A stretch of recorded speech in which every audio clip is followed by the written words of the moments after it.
ನಮಸ್ಕಾರ ಸ್ನೇಹಿತರೆ, ಇದೀಗ ತಾನೇ ಬಂದಿರುವ ಮುಖ್ಯವಾದ ಮಾಹಿತಿಗಳು. ಕರ್ನಾಟಕದ ಬಜೆಟ್ ಮಂಡನೆಗೆ ದಿನಗಣನೆ ಪ್ರಾರಂಭ. ಗ್ಯಾರಂಟಿ ಯೋಜನೆಗಳಿಗೆ ಬೀಳುತ್ತಾ ಕತ್ತರಿ. ಶ್ರೀಮಂತರನ್ನು ಗ್ಯಾರಂಟಿಯಿಂದ ಹೊರಗಿಡಲಾಗುತ್ತಂತೆ. ಸಿಎಂ ಸಿದ್ದರಾಮಯ್ಯನವರ ಬಜೆಟ್ ನಿರೀಕ್ಷೆಗಳು ಏನು? ಎಲ್ಲ ಮಾಹಿತಿ ನೋಡೋಣ. ರೈತರ ಸಾಲ ಮನ್ನಾ, ಮದ್ಯದ ಬೆಲೆ ಏರಿಕೆ, ಪೆಟ್ರೋಲ್ ಡೀಸೆಲ್ ಬೆಲೆ ಏರಿಕೆ, ಎಲ್ಲ ಸುದ್ದಿಗಳು ಬಂದಿವೆ ಸ್ನೇಹಿತರೆ. ಇನ್ನು ಗೃಹಲಕ್ಷ್ಮಿಯರಿಗೆ ಮತ್ತೊಂದು ಮುಖ್ಯವಾದ ಮಾಹಿತಿ. ಬಾಕಿ ಕಂತು ಜಮೆ ಮಾಡುತ್ತಿರುವ ಸರ್ಕಾರ. ಇದೇ ನಡುವೆ ಗದಗದ 850ಕ್ಕೂ ಅಧಿಕ ಮಹಿಳೆಯರು ಗೃಹಲಕ್ಷ್ಮಿ ಯೋಜನೆ ಹಣವನ್ನು ದೇಗುಲ ನಿರ್ಮಾಣಕ್ಕೆ ಕೊಡ್ತಿದ್ದಾರಂತೆ. ವಿಡಿಯೋ ಮಾತ್ರ ಸ್ವಲ್ಪನೂ ಸ್ಕಿಪ್ ಮಾಡಬೇಡಿ. ಇನ್ನು ಕರ್ನಾಟಕದಲ್ಲಿ ನಡೆಯುತ್ತಿರುವ ಸಿಎಂ ಕುರ್ಚಿ ಕಿತ್ತಾಟಕ್ಕೆ ಸದ್ಯಕ್ಕೆ ಬ್ರೇಕ್ ಬಿದ್ದಿದೆ. ಸಿಎಂ ಸಿದ್ದರಾಮಯ್ಯನವರು ಸೇಫ್ ಆಗಿದ್ದಾರೆ, ಹೇಗೆ ಎಂಬುದನ್ನು ಕೂಡ ನೋಡೋಣ. ಇನ್ನು ರೈತರ ಸಾಲ ಮನ್ನಾ ಜೊತೆಗೆ ರೈತರಿಗೆ ಮತ್ತೊಂದು ಗುಡ್ ನ್ಯೂಸ್ ಕೊಟ್ಟ ಸರ್ಕಾರ. ಗಂಗಾ ಕಲ್ಯಾಣ ಯೋಜನೆಯಡಿಯಲ್ಲಿ ಸರ್ಕಾರದಿಂದಲೇ ಉಚಿತವಾಗಿ ಬೋರ್ವೆಲ್ ಭಾಗ್ಯ. ಹೇಗೆ ಅರ್ಜಿ ಸಲ್ಲಿಕೆ ಮಾಡಬೇಕು, ಯಾರು ಅರ್ಹರು, ಈ ಎಲ್ಲ ಮಾಹಿತಿ ಡೀಟೇಲ್ ಆಗಿ ನೋಡೋಣ. ಅದಕ್ಕಿಂತ ಮೊದಲು ನೀವು ನಮ್ಮ ಚಾನಲ್ಗೆ ಮೊದಲು ಬಾರಿ ಭೇಟಿ ನೀಡುತ್ತಿದ್ರೆ ದಯವಿಟ್ಟು ಸಬ್ಸ್ಕ್ರೈಬ್ ಬಟನ್ ಕ್ಲಿಕ್ ಮಾಡಿ, ಪಕ್ಕದಲ್ಲಿ ಕಾಣಿಸೋ ಗಂಟೆ ಕೂಡ ಒತ್ತಿ. ಇದರಿಂದ ನಾವು ಹಾಕುವ ರಾಜ್ಯದ ಮುಖ್ಯವಾದ ಮಾಹಿತಿಗಳು ನಿಮಗೆ ಸಿಗುತ್ತವೆ. ವಿಡಿಯೋಗೆ ಲೈಕ್ ಮಾಡಿ ಮತ್ತು ದಯವಿಟ್ಟು ವಿಡಿಯೋ ಪೂರ್ತಿಯಾಗಿ ಕೊನೆವರೆಗೂ ನೋಡಿ. ಬನ್ನಿ ಸ್ನೇಹಿತರೆ, ಎಲ್ಲ ಮಾಹಿತಿಗಳನ್ನು ಡೀಟೇಲ್ ಆಗಿ ನೋಡೋಣ. ಇದೀಗ ರಾಜ್ಯದ ಬಜೆಟ್ ಮಂಡನೆಗೆ ದಿನಗಣನೆ ಪ್ರಾರಂಭವಾಗಿದೆ. ಹೌದು, ಇನ್ನು 3 ದಿನದಲ್ಲಿ ಕರ್ನಾಟಕದ ಬಜೆಟ್ ಅನ್ನ ಮುಖ್ಯಮಂತ್ರಿ ಸಿದ್ದರಾಮಯ್ಯನವರು ಮಂಡಿಸಲಿದ್ದಾರೆ. ಈ ಬಾರಿಯ ಬಜೆಟ್ನಲ್ಲಿ ಶ್ರೀಮಂತರನ್ನು ಗ್ಯಾರಂಟಿಯಿಂದ ಹೊರಗಿಡಲಾಗುತ್ತೆ ಎಂಬ ಒಂದು ಸುದ್ದಿಯೂ ಕೂಡ ಭಾರಿ ಚರ್ಚೆಗೆ ಕಾರಣವಾಗಿದೆ. ಹೌದು, ಮುಖ್ಯಮಂತ್ರಿ ಸಿದ್ದರಾಮಯ್ಯನವರು 2026-27ನೇ ಸಾಲಿನ ಬಜೆಟ್ ಅನ್ನ ಇದೇ ಮಾರ್ಚ್ 6ರಂದು ಮಂಡಿಸಲಿದ್ದಾರೆ. ಇದು ಮುಖ್ಯಮಂತ್ರಿಯವರ 17ನೇ ದಾಖಲೆ ಬಜೆಟ್ ಆಗಿರಲಿದೆ. ಹೌದು ಸ್ನೇಹಿತರೆ, ಹಾಗಾಗಿನೇ ಬಜೆಟ್ ಮೇಲೆ ಈ ಬಾರಿ ಸಾಕಷ್ಟು ನಿರೀಕ್ಷೆಗಳಿದ್ದು, ಪಂಚ ಗ್ಯಾರಂಟಿ ಯೋಜನೆಗಳಿಗೆ ಹಣ ಮೀಸಲು, ಕೃಷಿ, ಶಿಕ್ಷಣ, ಆರೋಗ್ಯ, ಹೀಗೆ ಯಾವೆಲ್ಲ ಕ್ಷೇತ್ರಕ್ಕೆ ಎಷ್ಟು ಹಣ ನೀಡಬಹುದು ಎಂಬ ಕುತೂಹಲ ಜನರ ಮನಸ್ಸಿನಲ್ಲಿ ಮೂಡಿದೆ. ಹೌದು, ಮುಖ್ಯಮಂತ್ರಿ ಸಿದ್ದರಾಮಯ್ಯನವರು ಮಾರ್ಚ್ 6ರಂದು ರಾಜ್ಯದ ಬಜೆಟ್ ಅನ್ನ ಮಂಡಿಸಲಿದ್ದಾರೆ. ಅಂದ ಹಾಗೆ ಸ್ನೇಹಿತರೆ, ಈ ಬಾರಿಯ ಬಜೆಟ್ ಮಾರ್ಚ್ 6ರಿಂದ ಪ್ರಾರಂಭವಾಗಿ ಮಾರ್ಚ್ 27ರವರೆಗೆ ನಡೆಯಲಿದೆ. ಅಂದ್ರೆ 14 ದಿನಗಳ ಕಾಲ ಬಜೆಟ್ ಅಧಿವೇಶನ ನಡೆಯಲಿದೆ. ಹಾಗಾದ್ರೆ ಬಜೆಟ್ ನಲ್ಲಿ ಏನೆಲ್ಲ ಘೋಷಣೆ ಆಗಬಹುದು ಎಂಬುದನ್ನ ಡೀಟೇಲ್ ಆಗಿ ನೋಡೋಣ ಸ್ನೇಹಿತರೆ. ಮೊದಲಿಗೆ ಪಂಚ ಗ್ಯಾರಂಟಿ ಯೋಜನೆಗಳಿಗೆ ಅನುದಾನವನ್ನ ಮೀಸಲಿಡುತ್ತಾರಂತೆ. ಹೌದು, ಗೃಹಲಕ್ಷ್ಮಿ, ಗೃಹಜ್ಯೋತಿ, ಶಕ್ತಿ ಯೋಜನೆ, ಅನ್ನಭಾಗ್ಯ ಮತ್ತು ಯುವ ನಿಧಿ ಯೋಜನೆಗೆ ಈ ಬಾರಿ ಹೆಚ್ಚಿನ ಅನುದಾನ ಮೀಸಲಿಡುವ ಸಾಧ್ಯತೆ ಇದೆ. ಇನ್ನು ಇದೇ ಮಧ್ಯೆ ಸ್ನೇಹಿತರೆ, ಉತ್ತರ ಕನ್ನಡ ಜಿಲ್ಲೆಗೆ ಬಜೆಟ್ನಲ್ಲಿ ಒಂದು ಮಲ್ಟಿ ಸ್ಪೆಷಾಲಿಟಿ ಆಸ್ಪತ್ರೆ ನಿರ್ಮಿಸುವುದಾಗಿ ಸಿಎಂ ಅವರು ಹೇಳಿದ್ದಾರೆ. ಅಂದ್ರೆ ಉತ್ತರ ಕನ್ನಡ ಸೇರಿ ಕರ್ನಾಟಕದ 3 ಜಿಲ್ಲೆಗಳಲ್ಲಿ ಒಂದು ವಿಶೇಷ ಆಸ್ಪತ್ರೆಯನ್ನ ಮುಖ್ಯಮಂತ್ರಿಯವರು ಘೋಷಣೆ ಮಾಡಲಿದ್ದಾರೆ. ಇನ್ನು ಬೆಂಗಳೂರು ಅಭಿವೃದ್ಧಿಗೆ ಅನುದಾನ ಮೀಸಲಿಡುತ್ತಾರೆ. ಗುಂಡಿ ರಸ್ತೆಗಳಿಗೆ ಮುಕ್ತಿ ನೀಡಲು, ರಸ್ತೆ ಸುಧಾರಣೆಗೆ ವಿಶೇಷವಾಗಿ ಬೆಂಗಳೂರಿಗೆ ಹೆಚ್ಚುವರಿ ಹಣ ನೀಡುವ ಒಂದು ಸಾಧ್ಯತೆ ಇದೆ. ವೈಟ್ ಟ್ಯಾಪಿಂಗ್ ವರ್ಕರ್ಸ್ಗೂ ಕೂಡ ಅನುದಾನ ಬರುವ ನಿರೀಕ್ಷೆ ಇದೆ ಎಂದು ಹೇಳಲಾಗಿದೆ. ಇನ್ನು ಇದೇ ರೀತಿ ಬೆಂಗಳೂರಿನ ಮತ್ತೊಂದು ಸಮಸ್ಯೆ ಆಗಿರುವ ಕಸ ವಿಲೇವಾರಿಗೂ ಕೂಡ 4 ದಿಕ್ಕುಗಳಲ್ಲಿ ಘನತ್ಯಾಜ್ಯ ವಿಲೇವಾರಿ ಘಟಕ ನಿರ್ಮಾಣ ಮಾಡಲು ಕೂಡ ಅನುದಾನ ಮೀಸಲಿಡಬಹುದು ಎಂದು ಹೇಳಲಾಗ್ತಾ ಇದೆ. ಇನ್ನು ವಿಶೇಷವಾಗಿ ರೈತರ ಸಾಲ ಮನ್ನಾ. ಹೌದು ಸ್ನೇಹಿತರೆ, ಮುಖ್ಯಮಂತ್ರಿ ಸಿದ್ದರಾಮಯ್ಯನವರಿಗೆ ಸಾಲ ಮನ್ನಾ ಮಾಡುವಂತಹ ಪ್ರಸ್ತಾವನೆ ಸಲ್ಲಿಕೆ ಮಾಡಲಾಗಿದೆ ಅಂತೆ. ಈ ಒಂದು ಹಿಂದೆ ತಾಂತ್ರಿಕ ಸಮಸ್ಯೆಯಿಂದ ಯಾರೆಲ್ಲ ರೈತರು ಸಾಲ ಮನ್ನಾದಿಂದ ವಂಚಿತರಾಗಿದ್ದಾರೋ ಅಂತಹ ರೈತರ ಅಥವಾ ಕನಿಷ್ಠ ರಾಜ್ಯದ 50,000 ರೈತರ ಸಾಲ ಮನ್ನಾ ಮಾಡುವಂತೆ ಒಂದು ಪ್ರಸ್ತಾವನೆ ಸಲ್ಲಿಕೆ ಮಾಡಲಾಗಿದೆ. ಸದ್ಯ ಮುಖ್ಯಮಂತ್ರಿ ಅವರು ಈ ಒಂದು ಘೋಷಣೆ ಮಾಡುತ್ತಾರೋ ಇಲ್ಲ ಎಂಬುದನ್ನು ಬಜೆಟ್ ಅಲ್ಲಿ ನಾವು ಕಾದು ನೋಡಬೇಕಾಗಿದೆ. ಇನ್ನು ನೀರಾವರಿ ಯೋಜನೆಗಳಿಗೆ, ಕೃಷಿ ಕ್ಷೇತ್ರಕ್ಕೆ ಹೆಚ್ಚುವರಿ ವಿಶೇಷ ಅನುದಾನದ ನಿರೀಕ್ಷೆ ಇದೆ. ಗದಗದಿಂದ ಎಲ್ವಿಗೆ 58 ಕಿಲೋಮೀಟರ್ ರೈಲ್ವೆ ಯೋಜನೆಗೂ ಕೂಡ ಅನುದಾನ ಸಿಗುವ ಸಾಧ್ಯತೆ ಇದೆ ಎಂದು ಹೇಳಲಾಗ್ತಾ ಇದೆ. ಇನ್ನು ಅದೇ ರೀತಿ ಹಂಪಿ, ಹಳೆಬೀಡು ಸೇರಿ ರಾಜ್ಯದ ಪ್ರಮುಖ ಪ್ರವಾಸೋದ್ಯಮ ಕೇಂದ್ರಗಳಿಗೂ ಕೂಡ ಹೆಚ್ಚುವರಿ ಅನುದಾನದ ನಿರೀಕ್ಷೆ ಇಡಲಾಗಿದೆ. ಸ್ನೇಹಿತರೆ, ಈ ಬಾರಿಯ ಬಜೆಟ್ ನಲ್ಲಿ ನಿಮ್ಮ ನಿರೀಕ್ಷೆ ಏನು ಎಂಬುದನ್ನು ನೀವು ನಮಗೆ ಕಮೆಂಟ್ ಮಾಡಿ ತಿಳಿಸಿ. ಇನ್ನು ಈ ಬಾರಿಯ ಬಜೆಟ್ ನಲ್ಲಿ ಮಧ್ಯಪ್ರಿಯರಿಗೆ ಮತ್ತೊಮ್ಮೆ ಶಾಕ್ ಸಿಗುವ ಸಾಧ್ಯತೆ ಹೆಚ್ಚಾಗಿದೆ. ಹೌದು ಸ್ನೇಹಿತರೆ, ಗ್ಯಾರಂಟಿ ಯೋಜನೆಗಳ ಭಾರ ಹೊರಲು ಅಬಕಾರಿ ಸುಂಕವನ್ನ ಮತ್ತಷ್ಟು ಏರಿಸುವ ಸಾಧ್ಯತೆ ಈಗ ಬಹುತೇಕ ಖಚಿತವಾಗಿದೆ.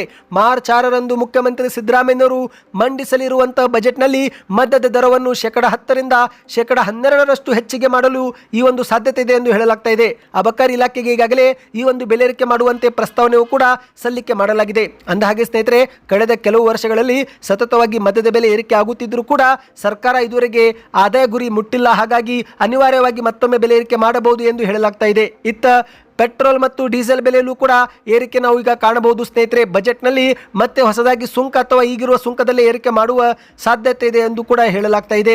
ಈ ಬಗ್ಗೆ ನಿಮ್ಮ ಅನಿಸಿಕೆ ಏನು ಎಂಬುದನ್ನು ನೀವು ನಮಗೆ ಕಮೆಂಟ್ ಮಾಡಿ. ಬನ್ನಿದೀಗ ಮತ್ತೊಂದು ಮಾಹಿತಿಗೆ ಹೋಗೋಣ. ನೀವು ಕೂಡ ಗೃಹಲಕ್ಷ್ಮಿ ಯೋಜನೆ ಫಲಾನುಭವಿಗಳಾಗಿದ್ದರೆ ಈಗಲೇ ವಿಡಿಯೋಗೆ ಒಂದು ಲೈಕ್ ಮಾಡಿ ಮತ್ತು ನಿಮ್ಮ ಬ್ಯಾಂಕ್ ಖಾತೆಗೆ ಜನವರಿ ಅಥವಾ ಫೆಬ್ರವರಿಯಲ್ಲಿ ಕಂತು ಜಮಾ ಆಯಿತಾ ಅದು ಕೂಡ ಕಮೆಂಟ್ ಮಾಡಿ. ಇದೀಗ ಗದಗದಲ್ಲಿ ಗೃಹಲಕ್ಷ್ಮಿಯರು ತಮಗೆ ಜಮೆ ಆಗುತ್ತಿರುವ ಹಣವನ್ನು ದೇಗುಲ ನಿರ್ಮಾಣಕ್ಕೆ ದೇಣಿಗೆಯಾಗಿ ಕೊಡ್ತಿದ್ದಾರೆ. ಹೌದು, ಒಬ್ಬರು ಇಬ್ಬರು ಅಲ್ಲ ಸ್ನೇಹಿತರೆ, 850ಕ್ಕೂ ಅಧಿಕ ಗೃಹಲಕ್ಷ್ಮಿ ಯೋಜನೆ ಫಲಾನುಭವಿಗಳು ಈ ಒಂದು ಹಣವನ್ನು ದೇಗುಲ ನಿರ್ಮಾಣಕ್ಕೆ ಕೊಡ್ತಿದ್ದಾರಂತೆ. ರಾಜ್ಯ ಸರ್ಕಾರದ ಮಹತ್ವಾಕಾಂಕ್ಷಿ ಯೋಜನೆಗಳಲ್ಲಿ ಒಂದಾಗಿರುವ ಗೃಹಲಕ್ಷ್ಮಿ ಯೋಜನೆಯು ನಾಡಿನ ಲಕ್ಷಾಂತರ ಮಹಿಳೆಯರಿಗೆ ಆರ್ಥಿಕವಾಗಿ ಶಕ್ತಿ ತುಂಬಿದ್ದು, ಇದೀಗ ಪ್ರತಿ ತಿಂಗಳು ಜಮೆ ಆಗುತ್ತಿರುವ 2,000 ಹಣವನ್ನು ಕೆಲ ಮಹಿಳೆಯರು ತಮ್ಮ ಮನೆ ಖರ್ಚು, ಮಕ್ಕಳ ಶಿಕ್ಷಣ, ಆರೋಗ್ಯದ ಸಮಸ್ಯೆ, ಸಣ್ಣ ಪುಟ್ಟ ಉಳಿತಾಯ ಹೀಗೆ ಬಳಸಿಕೊಳ್ಳುವುದು ನಾವು ನೋಡಿದ್ದೇವೆ. ಆದರೆ ಗದಗ ಜಿಲ್ಲೆಯ ಗ್ರಾಮವೊಂದರ ಮಹಿಳೆಯರು ತಮ್ಮ ಗೃಹಲಕ್ಷ್ಮಿ ಯೋಜನೆ ಹಣವನ್ನು ಊರಿನ ಒಳಿತಿಗಾಗಿ ಮತ್ತು ಭಕ್ತಿ ಭಾವದಿಂದ ದೇವಾಲಯ ನಿರ್ಮಾಣಕ್ಕೆ ಮುಡಿಪಾಗಿಡುವ ಮೂಲಕ ಇಡೀ ರಾಜ್ಯಕ್ಕೆ ಮಾದರಿಯಾಗಿದ್ದಾರೆ. ಹೌದು, ಗದಗ ಜಿಲ್ಲೆಯ ತಿಮ್ಮಾಪುರ ಗ್ರಾಮದ 850ಕ್ಕೂ ಅಧಿಕ ಗೃಹಲಕ್ಷ್ಮಿ ಯೋಜನೆ ಫಲಾನುಭವಿಗಳು ಒಟ್ಟಾಗಿ ಸೇರಿ ಹಣಕಾಸಿನ ಕೊರತೆಯಿಂದ ಅರ್ಧಕ್ಕೆ ನಿಂತಿದ್ದಂಥ ಊರಿನ ಯಲ್ಲಮ್ಮ ದೇವಸ್ಥಾನದ ಕಾಮಗಾರಿಗೆ ಮರುಜೀವ ನೀಡಿದ್ದಾರೆ. ಹೌದು ಸ್ನೇಹಿತರೆ, ಮಹಿಳೆಯರ ಈ ಒಂದು ಒಗ್ಗಟ್ಟು ಮತ್ತು ಭಕ್ತಿಗೆ ಇಡೀ ಕರ್ನಾಟಕದಲ್ಲೇ ಪ್ರಶಂಸೆ ವ್ಯಕ್ತವಾಗ್ತಾ ಇದೆ. ತಿಮ್ಮಾಪುರ ಗ್ರಾಮದಲ್ಲಿ ಕಳೆದ 4 ವರ್ಷಗಳಿಂದ ಗ್ರಾಮ ದೇವತೆ ಯಲ್ಲಮ್ಮ ದೇವಸ್ಥಾನದ ಒಂದು ನೂತನ ನಿರ್ಮಾಣ ಕಾರ್ಯ ನಡೀತಾ ಇತ್ತು. ಭವ್ಯವಾದ ಮಂದಿರ ನಿರ್ಮಾಣಕ್ಕಾಗಿ ಈಗಾಗಲೇ ಗ್ರಾಮಸ್ಥರೆಲ್ಲರೂ ಸೇರಿ ತಮ್ಮ ಕೈಲಾದ ಮಟ್ಟಿಗೆ ಸಹಾಯ ಮಾಡಿ ದೇಣಿಗೆ ಸಂಗ್ರಹಿಸಿ ಬರೋಬ್ಬರಿ 50 ಲಕ್ಷ ರೂಪಾಯಿ ವೆಚ್ಚ ಕೂಡ ಮಾಡಿದ್ದಾರೆ. ಆದರೆ ದೇವಾಲಯದ ನಿರ್ಮಾಣ ಕಾರ್ಯ ಪೂರ್ಣಗೊಳ್ಳಲು ಇನ್ನೂ ಲಕ್ಷಾಂತರ ರೂಪಾಯಿ ಅಗತ್ಯವಿದ್ದು, ಹಾಗಾಗಿ ಹಣದ ತೀವ್ರ ಕೊರತೆಯಿಂದ ಅನಿವಾರ್ಯವಾಗಿ ಕಾಮಗಾರಿ ಅರ್ಧಕ್ಕೆ ನಿಲ್ಲಿಸಬೇಕಾದಂಥ ಪರಿಸ್ಥಿತಿ ಗ್ರಾಮಸ್ಥರಿಗೆ ಎದುರಾಗಿತ್ತು. ಸದ್ಯ ಅದೇ ಗ್ರಾಮದ ಮಹಿಳೆಯರು ಇದೀಗ ಗೃಹಲಕ್ಷ್ಮಿ ಯೋಜನೆ ಹಣವನ್ನು ಕೂಡಿಟ್ಟು ದೇಣಿಗೆ ರೂಪದಲ್ಲಿ ಮತ್ತೊಮ್ಮೆ ನಿರ್ಮಾಣ ಕಾಮಗಾರಿ ಶುರು ಮಾಡಲು ದೇಣಿಗೆಯಾಗಿ ಕೊಡ್ತಿದ್ದಾರೆ. ಹೌದು, 850 ಗೃಹಲಕ್ಷ್ಮಿ ಯೋಜನೆಯ ಫಲಾನುಭವಿಗಳು ತಮಗೆ ಬರುವಂತಹ ಹಣವನ್ನು ಸಂಗ್ರಹಿಸಿ ಈಗಾಗಲೇ 2,50,000 ರೂಪಾಯಿ ಹಣವನ್ನು ದೇವಾಲಯದ ಟ್ರಸ್ಟ್ಗೆ ನೀಡಿದ್ದಾರೆ ಎಂದು ಹೇಳಲಾಗ್ತಾ ಇದೆ. ಕೇವಲ ಇಷ್ಟಕ್ಕೆ ಅಲ್ಲ ಸ್ನೇಹಿತರೆ, ಒಟ್ಟು 16 ಲಕ್ಷ ರೂಪಾಯಿ ಕೊಡುವಂತಹ ಒಂದು ಗುರಿಯನ್ನು ಕೂಡ ಇವರು ಹಾಕಿಕೊಂಡಿದ್ದಾರೆ ಎಂದು ಹೇಳಲಾಗಿದೆ. ಸದ್ಯ ಈ ಒಂದು ಗೃಹಲಕ್ಷ್ಮಿ ಯೋಜನೆ ಹಣದಿಂದಲೇ ಮತ್ತೊಮ್ಮೆ ನಿಂತು ಹೋಗಿದ್ದಂಥ ಯಲ್ಲಮ್ಮ ದೇವಸ್ಥಾನದ ಕಾಮಗಾರಿ ಮತ್ತೊಮ್ಮೆ ಭರದಿಂದ ಸಾಗುವ ವಿಶ್ವಾಸ ಮೂಡಿ ಬಂದಿದೆ. ಈ ಬಗ್ಗೆಯೂ ಕೂಡ ನಿಮ್ಮ ಅನಿಸಿಕೆ ಕಮೆಂಟ್ ಮಾಡಿ. ಇನ್ನು ಗೃಹಲಕ್ಷ್ಮಿಯರಿಗೆ ಮತ್ತೊಂದು ಶಾಕಿಂಗ್ ಮಾಹಿತಿ ಕೂಡ ಬಂದಿದೆ. ಮಾಧ್ಯಮಗಳ ಮುಂದೆ ಈಗಾಗಲೇ ಸಚಿವ ಲಕ್ಷ್ಮಿ ಹೆಬ್ಬಾಳ್ಕರ್ ಅವರು 26 ಕಂತುಗಳನ್ನು ಜಮೆ ಮಾಡಿದ್ದೇವೆ ಎಂದು ಹೇಳಿಕೆ ಕೊಟ್ಟಿದ್ದಾರೆ.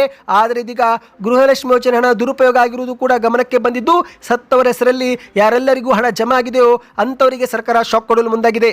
ಮಾಹಿತಿಯ ಪ್ರಕಾರ ಒಟ್ಟು 79 ಕೋಟಿ ರೂಪಾಯಿ ಹಣ ಮೃತಪಟ್ಟ ಮಹಿಳೆಯರ ಬ್ಯಾಂಕ್ ಖಾತೆಗೆ ಜಮೆ ಆಗಿದ್ದು, ಒಂದು ರೀತಿ ಇದು ಸರ್ಕಾರಕ್ಕೆ ಆರ್ಥಿಕ ಹೊರೆ. ಹಾಗಾಗಿ ಇದೇ ಒಂದು ಹಿನ್ನೆಲೆಯಲ್ಲಿ ತಪ್ಪಾಗಿ ಜಮೆ ಆದಂತಹ ಹಣವನ್ನು ಮರಳಿ ಪಡೆಯಲು ಸರ್ಕಾರ ಒಂದು ಕ್ರಮ ಈಗ ತೆಗೆದುಕೊಂಡಿದೆ. ಮಾಹಿತಿಯ ಪ್ರಕಾರ ಮಹಿಳಾ ಮತ್ತು ಮಕ್ಕಳ ಕಲ್ಯಾಣ ಇಲಾಖೆ ಅಧಿಕಾರಿಗಳು ಈಗಾಗಲೇ ರಾಜ್ಯದ ಎಲ್ಲಾ ಸಂಬಂಧಿತ ಬ್ಯಾಂಕ್ ಅಧಿಕಾರಿಗಳೊಂದಿಗೆ ಮಾತುಕತೆ ನಡೆಸಿದ್ದು, ಮೃತರ ಬ್ಯಾಂಕ್ ಖಾತೆಗೆ ಜಮೆ ಆದ ಮೊತ್ತವನ್ನು ವಾಪಸ್ ಪಡೆದುಕೊಳ್ಳಿ ಎಂದು ಸೂಚನೆ ಕೊಟ್ಟಿದ್ದಾರಂತೆ. ಹೌದು, ಬ್ಯಾಂಕಿನವರಿಗೆ ಈಗಾಗಲೇ ದತ್ತಾಂಶ ಪರಿಶೀಲನೆ ಮಾಹಿತಿ ಕೂಡ ಕೊಡಲಾಗಿದೆ. ಆ ಮೂಲಕ ಬ್ಯಾಂಕಿನವರು ಕೂಡ ಈ ಒಂದು ಹಣವನ್ನು ವಾಪಸ್ ಪಡೆದುಕೊಳ್ಳುವ ಸಾಧ್ಯತೆ ಇದೆ ಎಂದು ಹೇಳಲಾಗಿದೆ. ಸ್ನೇಹಿತರೆ, ಸರ್ಕಾರ ಈ ಒಂದು ವಿಚಾರ ಗಂಭೀರವಾಗಿ ಪರಿಗಣಿಸಿದ್ದು, ಸದ್ಯ ಈ ಬಗ್ಗೆ ಕ್ರಮ ತೆಗೆದುಕೊಳ್ಳಲಾಗ್ತಾ ಇದೆ. ಬನ್ನಿ ಈಗ ಮತ್ತೊಂದು ಮಾಹಿತಿಗೆ ಹೋಗೋಣ. ಇಷ್ಟು ದಿನ ರಾಜಕೀಯದಲ್ಲಿ ನಡೆದಂತ ಸಿಎಂ ಕುರ್ಚಿ ಕಿತ್ತಾಟ ಸದ್ಯಕ್ಕೆ ಬ್ರೇಕ್ ಬಿದ್ದಿದೆ. ಹೌದು ಸ್ನೇಹಿತರೆ, ಕಾಂಗ್ರೆಸ್ನಲ್ಲಿ ಸಿಎಂ ಕುರ್ಚಿ ಕಾಳಗದ ಕಿಚ್ಚು ದೆಹಲಿವರೆಗೂ ಹಬ್ಬಿದೆ. ಡಿಕೆ ಶಿವಕುಮಾರ್ ಮತ್ತು ಡಿಕೆ ಸುರೇಶ್ ಅವರು ನವದೆಹಲಿವರೆಗೂ ಹೋಗಿ ಹೈಕಮಾಂಡ್ ನಾಯಕರನ್ನ ಭೇಟಿ ಮಾಡಿ ಸಿಎಂ ಕುರ್ಚಿ ಬಗ್ಗೆ ಒತ್ತಡ ಹೇರಿದ್ದಾರಂತೆ. ಈ ಒಂದು ಹಿಂದೆ ನಿಮ್ಮ ಮುಂದಿನ ಮಾತುಕತೆ ಆಗಿತ್ತು, ಅದರಂತೆ ನೀವು ನಡೆದುಕೊಳ್ಳಬೇಕು. ಸಿದ್ದರಾಮಯ್ಯವರನ್ನ ಕರೆಸಿ ಅವರೊಂದಿಗೆ ಮಾತುಕತೆ ಮಾಡಿ ಮುಖ್ಯಮಂತ್ರಿ ಕುರ್ಚಿ ಕೊಡ್ತಾರೋ ಇಲ್ಲ ಎಂಬುದನ್ನು ಕೇಳಬೇಕು ಎಂದು ಹಠವನ್ನು ಹಿಡಿದಿದ್ದಾರಂತೆ. ಸದ್ಯ ಈ ಒಂದು ವಿಚಾರ ಭಾರಿ ಜೋರಾಗಿತ್ತು. ಆದರೆ ಈಗ ಸದ್ಯಕ್ಕೆ ತಾತ್ಕಾಲಿಕವಾಗಿ ಸಿಎಂ ಕುರ್ಚಿಗೆ ಬ್ರೇಕ್ ಬಿದ್ದಿದೆ. ಯಾಕಂದ್ರೆ ಸ್ನೇಹಿತರೆ, ಮಾರ್ಚ್ 6ರಂದು ಬಜೆಟ್ ಮಂಡನೆ ಆಗಲಿದೆ. ಬಜೆಟ್ ಅಧಿವೇಶನ ಮುಗಿಯುತ್ತಿದ್ದಂತೆ ಸಾಲು ಸಾಲು ಚುನಾವಣೆಗಳು ಕೂಡ ಬರಲಿವೆ. ಹಾಗಾಗಿ ಸದ್ಯಕ್ಕೆ ಸಿಎಂ ಬದಲಾವಣೆ ಆಗುವುದು ಅಸಾಧ್ಯ ಎಂದು ಹೇಳಲಾಗ್ತಾ ಇದೆ. ಈ ಮೂಲಕ ಸಿದ್ದರಾಮಯ್ಯನವರು ಈಗ ಮತ್ತೆ ಸೇಫ್ ಆಗಿದ್ದಾರೆ. ಹೌದು, ಮಾರ್ಚ್ 6ರಿಂದ ಮಾರ್ಚ್ 27ರವರೆಗೆ ಬಜೆಟ್ ಮಂಡನೆ ನಡೆಯುತ್ತೆ. ಹಾಗಾಗಿ ಈ ಒಂದು 15 ದಿನಗಳ ಕಾಲ ಸಿಎಂ ಬದಲಾವಣೆ ಆಗುವುದು ಅಸಾಧ್ಯ. ಇನ್ನು ಬಜೆಟ್ ಮುಗಿಯುತ್ತಿದ್ದಂತೆ ಸಾಲು ಸಾಲು ಚುನಾವಣೆ ಬರಲಿವೆ. ಮೊದಲಿಗೆ ಪಂಚರಾಜ್ಯ ಚುನಾವಣೆ ನಡೆಯುತ್ತೆ. ಅದಾದ ಬಳಿಕ ಕರ್ನಾಟಕದಲ್ಲಿ ಸ್ಥಳೀಯ ಸಂಸ್ಥೆ ಚುನಾವಣೆಗಳು, ಗ್ರೇಟರ್ ಬೆಂಗಳೂರು ಚುನಾವಣೆಯೂ ಕೂಡ ನಡೆಯುವ ಸಾಧ್ಯತೆ ಇದೆ ಎಂದು ಹೇಳಲಾಗ್ತಾ ಇದೆ. ಹೀಗೆ ಸಾಲು ಸಾಲು ಕಾರ್ಯಕ್ರಮ ಮತ್ತು ಚುನಾವಣೆಗಳು ಇರುವುದರಿಂದ ಸಿಎಂ ಬದಲಾವಣೆ ಮಾಡುವುದು ಅಸಾಧ್ಯ. ಹಾಗಾಗಿ ಸದ್ಯಕ್ಕೆ ಮುಖ್ಯಮಂತ್ರಿ ಬದಲಾವಣೆ ಇಲ್ಲ ಎಂದೇ ಹೇಳಲಾಗ್ತಾ ಇದೆ. ಬನ್ನಿ ಇದೀಗ ಕೊನೆಯ ಮಾಹಿತಿಗೆ ಹೋಗೋಣ. ನೀವು ಕೂಡ ರೈತರಾಗಿದ್ರೆ ಕಮೆಂಟ್ ನಲ್ಲಿ ರೈತ ಎಂದು ಕಮೆಂಟ್ ಮಾಡಿ. ಈಗಾಗಲೇ ರಾಜ್ಯ ಮತ್ತು ಕೇಂದ್ರ ಸರ್ಕಾರ ರೈತರಿಗಾಗಿ ಹಲವಾರು ಯೋಜನೆಗಳನ್ನು ಜಾರಿಗೆ ಮಾಡಿದ್ದು, ಇದೇ ಮಧ್ಯೆ ಕರ್ನಾಟಕದ ಕಾಂಗ್ರೆಸ್ ಸರ್ಕಾರ ಗಂಗಾ ಕಲ್ಯಾಣ ಯೋಜನೆ ಮೂಲಕ ಸರ್ಕಾರದಿಂದಲೇ ಉಚಿತವಾಗಿ ಬೋರ್ವೆಲ್ ಭಾಗ್ಯವನ್ನು ರೈತರಿಗೆ ಕಲ್ಪಿಸಿಕೊಟ್ಟಿದೆ. ಒಣ ಭೂಮಿ ಹೊಂದಿರುವ ರೈತರಿಗೆ ಇದೊಂದು ಗುಡ್ ನ್ಯೂಸ್. ಹೌದು, ರಾಜ್ಯದ ಸಣ್ಣ ಮತ್ತು ಅತಿ ಸಣ್ಣ ರೈತರ ಆರ್ಥಿಕ ಸಬಲೀಕರಣ ಹಾಗೂ ಕೃಷಿ ಭೂಮಿಗೆ ನೀರಾವರಿ ಸೌಲಭ್ಯ ಒದಗಿಸುವ ನಿಟ್ಟಿನಲ್ಲಿ ಕರ್ನಾಟಕದ ಸರ್ಕಾರವು ಗಂಗಾ ಕಲ್ಯಾಣ ಯೋಜನೆ 2026ರ ಅಡಿಯಲ್ಲಿ ಮಹತ್ವದ ಹೆಜ್ಜೆ ಒಂದು ಇಟ್ಟಿದೆ. ಮಳೆಯನ್ನೇ ನಂಬಿ ಕೃಷಿ ಮಾಡುತ್ತಿರುವ ಒಣ ಭೂಮಿ ರೈತರಿಗೆ ಈ ಒಂದು ಯೋಜನೆ ವರದಾನವಾಗಲಿದೆ. ಉಚಿತವಾಗಿ ಬೋರ್ವೆಲ್ ಕೊರೆಸಲು ಆರ್ಥಿಕ ನೆರವು ರೈತರಿಗೆ ನೀಡಲಾಗ್ತಾ ಇದೆ. ಹೌದು ಸ್ನೇಹಿತರೆ, ನೀವು ಕೂಡ ರೈತರಾಗಿದ್ದರೆ ಈ ಒಂದು ಯೋಜನೆಗೆ ಅರ್ಜಿ ಸಲ್ಲಿಕೆ ಮಾಡಬಹುದು. ಅರ್ಜಿದಾರರು ಕರ್ನಾಟಕದ ಖಾಯಂ ನಿವಾಸಿಯಾಗಿರಬೇಕು. ಸಣ್ಣ ಮತ್ತು ಅತಿ ಸಣ್ಣ ರೈತರಿಗೆ ಮಾತ್ರ ಈ ಒಂದು ಸೌಲಭ್ಯ ಲಭ್ಯ. ಅರ್ಜಿದಾರರ ಹೆಸರಲ್ಲಿ ಕನಿಷ್ಠ 1 ಎಕರೆ ಅಥವಾ ಅದಕ್ಕಿಂತ ಹೆಚ್ಚಿನ ಕೃಷಿ ಭೂಮಿ ಇರಲೇಬೇಕು. ಅಭ್ಯರ್ಥಿಯ ವಯಸ್ಸು ಅಂದ್ರೆ ಅರ್ಜಿದಾರರ ವಯಸ್ಸು 18 ರಿಂದ 55 ವರ್ಷದ ಒಳಗಿರಬೇಕು. ಕುಟುಂಬದ ವರ್ಷದ ಆದಾಯ ಸರ್ಕಾರದ ನಿಯಮದಂತೆ ನಿಗದಿತ ಮಿತಿಯೊಳಗಿರಬೇಕು. ಅಂದ್ರೆ BPL ಪಡಿತರ ಚೀಟಿ ಹೊಂದಿರುವುದು ಕೂಡ ಇಲ್ಲಿ ಕಡ್ಡಾಯವಾಗಿದೆ ಸ್ನೇಹಿತರೆ. ವೈಯಕ್ತಿಕ ಬೋರ್ವೆಲ್ ಘಟಕಕ್ಕೆ ಸರ್ಕಾರವೇ ನಿಮಗೆ 3,50,000 ರೂಪಾಯಿಂದ 3,75,000 ರೂಪಾಯಿವರೆಗೆ ಸಹಾಯಧನ ಕೊಡುತ್ತೆ. ಇದರಲ್ಲಿ ನೀವು ಬೋರ್ವೆಲ್ ಕೊರೆಸುವುದು, ಗುಣಮಟ್ಟದ ಪಂಪ್ಸೆಟ್ ಅಳವಡಿಕೆ ಮತ್ತು ವಿದ್ಯುತ್ ಸಂಪರ್ಕ ಕಲ್ಪಿಸಲು ಈ ಒಂದು ಹಣವನ್ನು ನೀವು ಬಳಸಿಕೊಳ್ಳಬಹುದು ಸ್ನೇಹಿತರೆ. ಇನ್ನು ಈ ಬಗ್ಗೆ ನಿಮಗೆ ಇನ್ನಷ್ಟು ಮಾಹಿತಿ ಬೇಕಂದ್ರೆ ಕಮೆಂಟ್ ನಲ್ಲಿ ಗಂಗಾ ಕಲ್ಯಾಣ ಯೋಜನೆ ಎಂದು ಕಮೆಂಟ್ ಮಾಡಿ. ಈ ಬಗ್ಗೆ ಸಪರೇಟ್ ವಿಡಿಯೋ ಮಾಡಿಕೊಂಡು ಬರುತ್ತೇವೆ ಸ್ನೇಹಿತರೆ. ಸದ್ಯಕ್ಕೆ ಎಷ್ಟಾಯ್ತು, ಈ ಎಲ್ಲ ಮಾಹಿತಿಗಳು ಇಷ್ಟವೆನಿಸಿದ್ರೆ ನಮ್ಮ ಚಾನಲ್ಗೆ ಸಬ್ಸ್ಕ್ರೈಬ್ ಮಾಡಿ. ನಿಮ್ಮ ಅನಿಸಿಕೆಗಳನ್ನು ಕಮೆಂಟ್ ಮಾಡ್ತಾ ವಿಡಿಯೋ ಹೇಗೆ ಅನಿಸ್ತು ಈಗಲೇ ನಮಗೆ ಕಮೆಂಟ್ ಮಾಡಿ.